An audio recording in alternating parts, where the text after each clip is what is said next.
Hello and welcome on my YouTube channel 10 CGP. आज का topic है जीएसटी। ये आपकी बुक का फर्स्ट चैप्टर है और अभी कुछ साल पहले इस चैप्टर को इंक्लूड किया गया है। तो अभी इससे इतने टफ लेवल के क्वेश्चन नहीं आते हैं। बिफोर 2017 वैल्यू एडिड टैक्स थी, बट जब से गवर्नमेंट ने जीएसटी को लाया, वैल्यू एडिड टैक्स रिप्लेस करके, तब से हम लोग पढ़ रहे हैं जीएसटी। ठीक है, बात करते हैं कुछ जीएसटी के बारे में। सबसे पहले गुड्स। गुड्स क्या होता है? GST is goods and service tax. तो गुड्स जितनी भी टेंजिबल थिंग होती है ना, मार्केट से आप जो tangible thing, that means physical product, आप जो परचेज करते हैं, उस पे जो टैक्स लगता है उसको हम बोलते हैं गुड्स टैक्स। ठीक है, लाइक आपने ये पेन लिया, तो आपने ये 10 रुपीज का पेन लिया। इस 10 रुपीज में आपने शॉपकीपर को कुछ परसेंट गुड्स टैक्स भी पे किया है। जो टैक्स आपने पे किया ना, वो शॉपकीपर गवर्नमेंट को पे करेगा। ठीक है, अब वो उसकी रिस्पॉन्सिबिलिटी है, वो गवर्नमेंट को कैसे पे किया। आपने इस पेन का जो गुड्स टैक्स है वो किसको पे किया? शॉपकीपर को। इसलिए इसको बोलते हैं गुड टैक्स। देन दूसरा होता है सर्विस टैक्स। आप लोग इंटरनेट यूज कर रहे हैं अपने घर में, तरह तरह की और सर्विसेज यूज करते हैं जो आप टच नहीं कर पा रहे हैं, नॉन टेंजिबल है। ठीक है, तो उतनी सर्विसेज पे भी आप कुछ ना कुछ खरीद रहे हैं ना, पैसा पे कर रहे हैं, उसके साथ साथ आप कुछ टैक्स पे करते हैं। तो उसको बोलते हैं हम लोग सर्विस टैक्स। ठीक है, अब आगे टैक्स को भी दो तीन पार्ट में कैटेगराइज किया गया है जो हम गवर्नमेंट को पे करते हैं, उसके बारे में कुछ बात कर लेते हैं। सबसे पहले है, टैक्स के दो टाइप हैं, डायरेक्ट टैक्स और इनडायरेक्ट टैक्स। ठीक है, डायरेक्ट टैक्स के भी फिर दो डिवीजन होते हैं। एक तो होता है इनकम टैक्स। जो भी सिटीजन इंडिया का कुछ भी जो इनकम अर्न कर रहा है ना, उसका कुछ परसेंट उसको गवर्नमेंट को डायरेक्टली पे करना होता है। ठीक है, तो यहाँ सिटीजन ऑफ इंडिया है, अच्छी खासी अगर सैलरी अर्न कर रहा है, ऐसा नहीं है कि जो मार्जिनल फार्मर है या मजदूर है या जिनकी सैलरी इतनी कम है कि वो अपना दिन का गुजारा नहीं कर पा रहे हैं, उनको भी टैक्स पे करना होगा, नहीं। जिनकी सैलरी अच्छी खासी है और वो गवर्नमेंट को पे बैक कर सकते हैं अपनी सैलरी से एज अ टैक्स, तो वो लोग जब गवर्नमेंट को डायरेक्टली पे करते हैं थ्रू इनकम टैक्स डिपार्टमेंट, ये डायरेक्टली किसके पास जाएगा? गवर्नमेंट के पास। तो डायरेक्ट जा रहा है ना सिटीजन से गवर्नमेंट, इसलिए उसको हम बोलते हैं डायरेक्ट टैक्स। ये कौन सा टैक्स है? इनकम टैक्स, जो सिटीजन अपनी इनकम का, किसका पे करेगा? ये इनकम का पे कर रहा है। ठीक है, देन दूसरा आता है कॉर्पोरेट टैक्स। ये टैक्स जो कौन पे करता है? कंपनीज। कंपनीज रन कर रही है तो कुछ ना कुछ प्रॉफिट अर्न कर रही होंगी अपने बिजनेस पर। जब वो प्रॉफिट अर्न कर रही है अपने बिजनेस पर, तो उसका भी कुछ परसेंट कंपनीज को किसको देना पड़ता है? गवर्नमेंट को, टैक्स की फॉर्म में। और इस टैक्स को, जो ये टैक्स के फॉर्म में कंपनीज अपने प्रॉफिट का गवर्नमेंट को देती हैं, उसको हम बोलते हैं कॉर्पोरेट टैक्स। ठीक है, फिर उसके बाद आता है इनडायरेक्ट टैक्स। बिफोर 2017 जीएसटी नहीं था, उससे पहले इतने सारे टैक्स थे। वेट था, सेस था, service tax, entry tax, luxury tax, entertainment tax, मतलब इतने ज्यादा टैक्स है ना कि मैं बता भी नहीं सकती हूँ आपको कि अलग अलग प्रोडक्ट्स पे दुनिया भर के टैक्स लग जाते थे। ठीक है, और फिर ये दूसरा, सारी स्टेट अलग अलग स्लैब पे डिसाइड करती थी कि कितना परसेंट किसका पार्ट कौन सी स्टेट रखेगी, कौन सी सर्विस का। ठीक है, तो पहले ये दुनिया भर के टैक्स होते थे। आफ्टर 2017 क्या हुआ? गवर्नमेंट ने सारे टैक्सेस को मर्ज करके एक नया टैक्स बनाया जिसको हम बोलते हैं गुड्स एंड सर्विस टैक्स। ये है वन नेशन वन टैक्स। ठीक है, ये वन नेशन वन टैक्स क्यों है? पहले ये वाले जो टैक्सेस होते थे ना, डिफरेंट स्टेट के लिए डिफरेंट परसेंट पे डिसाइड होते थे। लाइक अगर एक कोई सर्विस है इंटरनेट की, तो यूपी गवर्नमेंट उस पर अगर 10% चार्ज कर रही है, तो बिहार गवर्नमेंट उस पर हो सकता है 8 ही% चार्ज करे और दिल्ली में 15% हो जाए। तो डिफरेंट डिफरेंट परसेंटेज हो जाते थे स्टेट चेंज करते करते। वो बहुत कॉम्प्लेक्स हो जाता था कैलकुलेट करना भी, और करप्शन भी होता था। समझ आ रहा है ना कि करप्शन क्यों होगा? इसकी वजह से बहुत ज्यादा दिक्कतें आती थी, और फिर इतनी सारी चीजें, इतने सारे टैक्सेस कैलकुलेट करना ना बहुत आफत का सा काम था। इसलिए गवर्नमेंट ने सोचा कि पूरी कंट्री में एक ही रूल चलाओ। सारे गुड्स का एक कैटेगरी डिसाइड कर दिया, 5%, 12%, 15%, 28% को डिसाइड कर दिया किस बेस पे कितना टैक्स लेंगे, एंड देन ऐसे सर्विसेज को, सारी सर्विसेज को एक में रख दिया। अच्छा हाँ, पहले सर्विस का टैक्स भी अलग से होता था, गुड्स का प्रोडक्ट्स का अलग से, वेट में, और सर्विस के लिए अलग से टैक्स दो। अब यहाँ क्या है, जीएसटी में प्रोडक्ट भी सारे इंक्लूड हो गए और सर्विसेज भी सारे इंक्लूड हो गए। सर्विस को भी उसी में उन्होंने इंक्लूड कर दिया। ये बात याद रखना, अभी भी alcohol tax, excise duty, petrol tax, ये सारे जो टैक्स है ना, फ्यूल टैक्स वगैरह, ये अभी भी सेंट्रल गवर्नमेंट के अंडर में नहीं है और ये जीएसटी के अंडर में नहीं आते हैं। इस पर अभी भी स्टेट गवर्नमेंट टैक्स लगाती है। ऐसा क्यों हुआ? क्योंकि स्टेट गवर्नमेंट अग्री नहीं कर रहे थे कि वो जीएसटी में है। सबसे ज्यादा रेवेन्यू स्टेट गवर्नमेंट का इन्हीं टैक्सेस से होता है, इसीलिए अभी भी ये वाले जितने भी टैक्सेस हैं, कुछ टैक्सेस मैं आपको अपने नोट्स में भी दे दूंगी, ये सारे स्टेट गवर्नमेंट के अंडर में हैं। देन सारे टैक्सेस को आफ्टर जुलाई 2017 मर्ज करके बना दिया goods and service tax, one nation one tax. अब ये जो परसेंटेज है मैंने बता दिया आपको, डिफरेंट स्टेट पे डिफरेंट नहीं लगेगा, सबका एक ही टैक्स होगा। ठीक है, आगे बढ़ते हैं। अच्छा, ये इनडायरेक्ट टैक्स क्यों है, आप सोच रहे होगे, ये भी समझ लो। हम जितनी भी गुड्स एंड सर्विसेज ले रहे हैं, इसका टैक्स हम गवर्नमेंट को तो पे कर नहीं रहे हैं डायरेक्टली, उनके डिपार्टमेंट, इनकम टैक्स डिपार्टमेंट में जाके। हम क्या करते हैं, हम शॉपकीपर को पे करते हैं। ठीक है, shopkeeper as a dealer work करता है, और शॉपकीपर फिर उसको कैलकुलेट वैलकुलेट करके जितना भी दुनिया भर का टेंडर वो करता है, एंड देन वो गवर्नमेंट को पे करता है। ठीक है, तो हमने तो डायरेक्टली गवर्नमेंट को पे नहीं किया ना, हमने शॉपकीपर को पे किया। ठीक है, तो ऐसे चल रहा है। ये कस्टमर है, इसने शॉपकीपर को पे किया, और फिर शॉपकीपर से जाएगा गवर्नमेंट के पास, तो इनडायरेक्ट हो गया, डायरेक्टली नहीं गया, इनडायरेक्टली गया, इसलिए किसको बोलते हैं, इनडायरेक्ट टैक्स। अब आगे इसको कैलकुलेट करने के लिए कुछ और एप्लीकेशन समझ लेते हैं। अभी आपने 6, 7, 8, 9 बहुत सारे चैप्टर पढ़े होंगे, percentage, profit and loss, cost price, selling price, formula दुनिया भर के आपने पढ़े होंगे, है ना। ये सारे फॉर्मूला की एप्लीकेशंस इस चैप्टर में यूज होगी। ये चैप्टर ना एकदम कुछ नया नहीं है, बस वो सारी एप्लीकेशंस को यहाँ आपको अप्लाई करना है, और बहुत इजीली सारा खेल खत्म हो जाएगा, मतलब बहुत इजीली आप ये क्वेश्चन कर पाएंगे। देखते हैं कैसे। अच्छा, ये और देख लेना, ये नोट कर लो कहीं अपने नोट्स में, कि जो टैक्स होगा, जीएसटी होगा, जीएसटी को हमेशा इस पर ही कैलकुलेट करना, सेलिंग प्राइस पे। क्योंकि क्वेश्चन में आपके ना डिस्काउंट वगैरह करके, कहीं डिस्काउंट होगा, कहीं प्रॉफिट होगा, कहीं कुछ होगा, बहुत सारी चीजें होंगी, ओवरऑल सबका करके तुम्हें सेलिंग प्राइस कैलकुलेट करना होगा। फिर उसके बाद उसकी जीएसटी तुम्हें कैलकुलेट करनी होगी। आगे जब मैं क्वेश्चन कराऊंगी बहुत इजीली तुम्हें सब समझ आ जाएगा, बस अभी इतना याद रखो कि सेलिंग प्राइस पे ही जीएसटी कैलकुलेट होगी। ठीक है, फिर उसके बाद कॉस्ट प्राइस क्या होता है, रिवाइज कर लेना प्रीवियस क्लासेस से, देख लेना प्रीवियस नोट से cost price. Then discount percent, ये सारे फॉर्मूले पढ़ा हुआ है ना, डिस्काउंट परसेंट, ये सारी चीजें। और फिर प्रॉफिट लॉस क्या हो रहा है, ठीक है, लॉस, ये सारी चीजें इस सारी एप्लीकेशन का यहाँ यूज होना है, तो इसको तुम्हें पता होना जरूरी है। रिवाइज कर लेना प्रीवियस क्लासेस से, अगर कोई प्रॉब्लम आए तो मुझे टेक्स्ट कर सकते हो, मैं अपनी ईमेल डाल दूंगी, फिर मैं वो भी एक्सप्लेन कर दूंगी अपने किसी लेक्चर में। ठीक है, देन अब इसका कुछ स्ट्रक्चर समझ लेते हैं। अब जीएसटी की हम इतनी देर से बात कर रहे हैं, जीएसटी को भी दो पार्ट में गवर्नमेंट ने डिवाइड किया है। एक होता है intra state GST, intra state मतलब सेम स्टेट, जो भी ट्रांजेक्शन होगी वो विद इन स्टेट होगी। इंटर स्कूल कंपटीशन सुना होगा ना, तो inter school competition same school के अंदर होता था, जो भी कंपटीशन होता था, दूसरे स्कूल तो नहीं जाते थे। ऐसे ही इंटर स्टेट का मतलब भी ये है कि जो भी ट्रांजेक्शन होगी गुड्स की एंड सर्विस की, वो सेम स्टेट में होगी। देन दूसरा होता है इंटर स्टेट, जो भी ट्रांजेक्शन होगी बिटवीन टू स्टेट होगी। ठीक है, अब इंट्रा स्टेट को भी दो पार्ट में डिवाइड किया गया है। अब जो गवर्नमेंट, जैसे एक पेन तुमने ये वाला खरीदा 10 रुपए का, ठीक है, इस पे प्लस तुम्हें देना पड़ा 10% of your cost, selling price है ना, जो सेलिंग प्राइस है उस पर तो लगेगा, देना पड़ा। तो ये जो 10% है ना, ये 5% जाएगा सेंट्रल गवर्नमेंट को। ठीक है, सीजीएसटी बोलेंगे इसको, सेंट्रल गवर्नमेंट सीजीएसटी, और ये 5% जाएगा स्टेट गवर्नमेंट में। तो ये जो 10% का भी है ना, इसके दो पार्ट हो जाएंगे 50-50% करके, एक जाएगा सेंटर को, एक जाएगा स्टेट। ऐसे करके इंट्रा स्टेट के जो भी एसजीएसटी सीएसजीएसटी होगा कैलकुलेट होगा, जो भी प्रोडक्ट पे टैक्स लगेगा उसका 50% हमें देना है स्टेट गवर्नमेंट को, 50% हमें देना है सेंट्रल गवर्नमेंट को। ऐसे हम लोग कैलकुलेट करेंगे। जितना भी आपके क्वेश्चन में 18% होगा, 12% होगा, लाइक 12% है तो 6% एसजीएसटी मान लो, 6% सीजीएसटी, ऐसे चलेगा। 18% है तो 9% एसजीएसटी, 9% सीजीएसटी। ये सारा किस में होना है, इंट्रा स्टेट में होना है। इंट्रा स्टेट में एसजीएसटी और सीजीएसटी दोनों लगता है। अब इंटर स्टेट की बात हो तो इंटर स्टेट में ना स्टेट गवर्नमेंट को कुछ भी नहीं मिलता है, स्टेट गवर्नमेंट को कुछ नहीं मिलेगा। यहाँ लगता है इंटीग्रेटेड जीएसटी, जो किसके पास जाता है, सेंट्रल गवर्नमेंट के पास।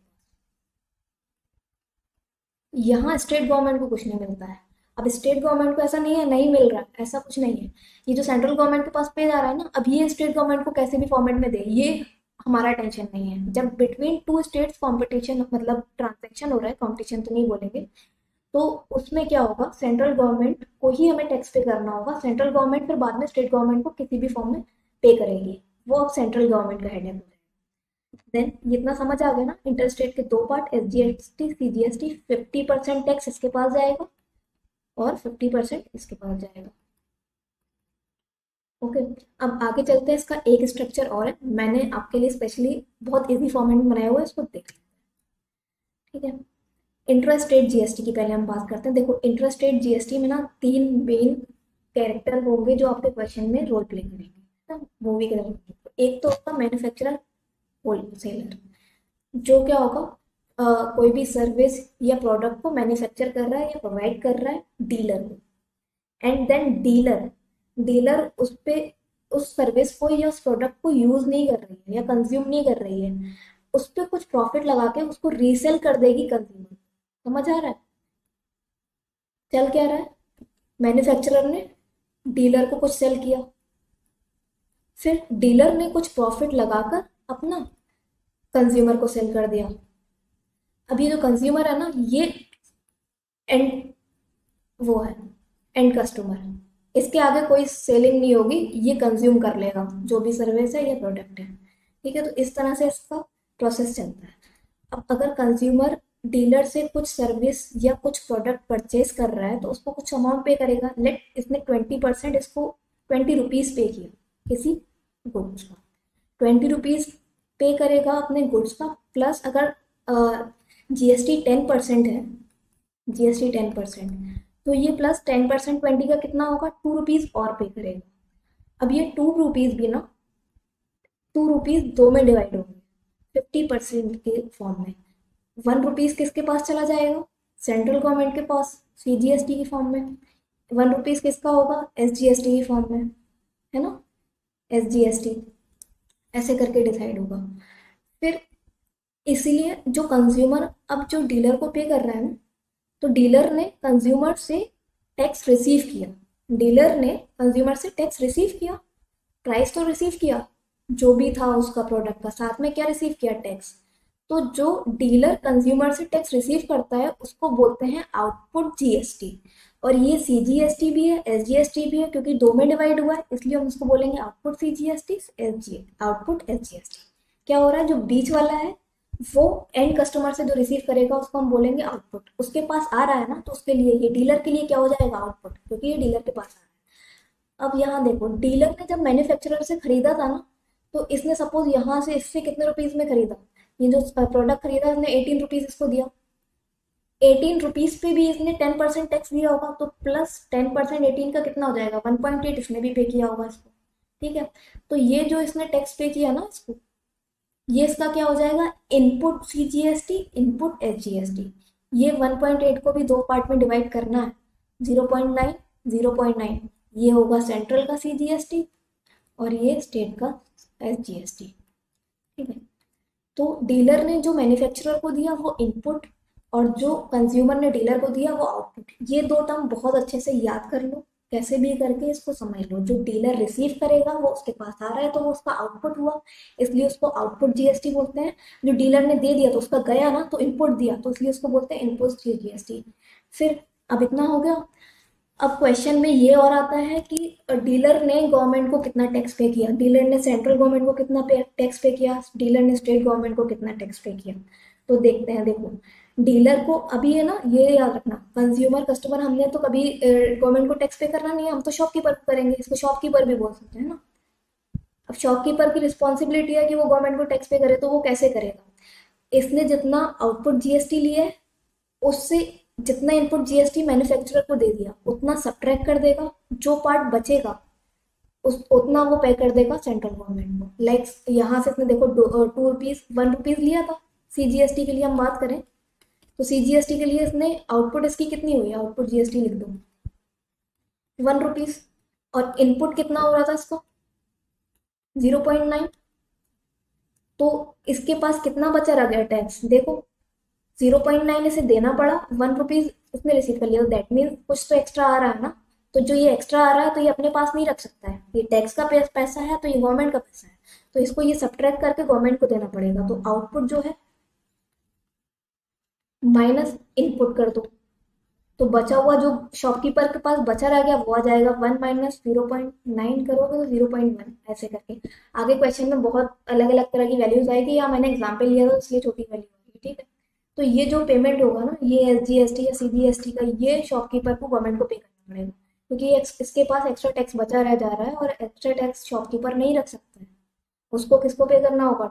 गवर्नमेंट को पे करना होगा। इसलिए देखो ये फॉर्मूला इसको याद कर लो easily. Output GST minus input GST, तो सेंट्रल गवर्नमेंट को जितना पे करोगे उतना आ जाएगा, शॉपकीपर जितना पे करेगा। ऐसे ही करके स्टेट गवर्नमेंट को जितना पे करना है सेम है, बस स्टेट गवर्नमेंट लगा दो, output SGST minus input SGST। फिर क्वेश्चन आता है मैन्युफैक्चरर ने गवर्नमेंट को कितना पे किया। अब मैन्युफैक्चरर भी गवर्नमेंट को पे करता है। मैन्युफैक्चरर के पास देखो कोई इनपुट जीएसटी है क्या? उसने किसी को पे किया? नहीं किया ना, उसने सिर्फ रिसीव किया। सिर्फ एक ही जीएसटी है मैन्युफैक्चरर के पास। अभी इसने जीएसटी रिसीव की है, मैन्युफैक्चरर की है क्या? टैक्स तो मैन्युफैक्चरर का है नहीं, तो ये है किसका? गवर्नमेंट का टैक्स है। गवर्नमेंट का टैक्स उसने रिसीव कर लिया डीलर से, तो वो जितना रिसीव किया ना डीलर डीलर से उतना ही करके ये सेंट्रल गवर्नमेंट को दे देगा, उतना ही ये स्टेट गवर्नमेंट को दे देगा। इसलिए tax paid by manufacturer to state government कितना है? यहाँ जितना उसने डीलर से रिसीव किया, GST given by dealer to manufacturer, ठीक है। डीलर जीएसटी यहाँ सेंट्रल गवर्नमेंट कर लो, ये गलत लिख दिया है, सेंट्रल गवर्नमेंट, ठीक है।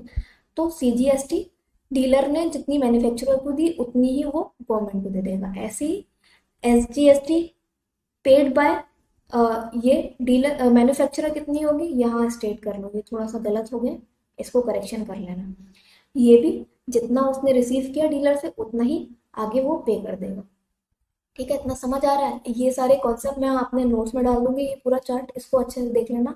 इस चार्ट को रिवाइज करके जब तुम क्वेश्चन करने बैठोगे तो बहुत इजी होने वाले हैं क्वेश्चन। ये याद रखना कि तुम्हें percentage, profit loss, discount percent, ये सब याद होना चाहिए, तभी इजी होगा, नहीं तो फिर डिफिकल्ट हो जाएगा। उसके बाद ये चार्ट बहुत इजी हो जाएगा।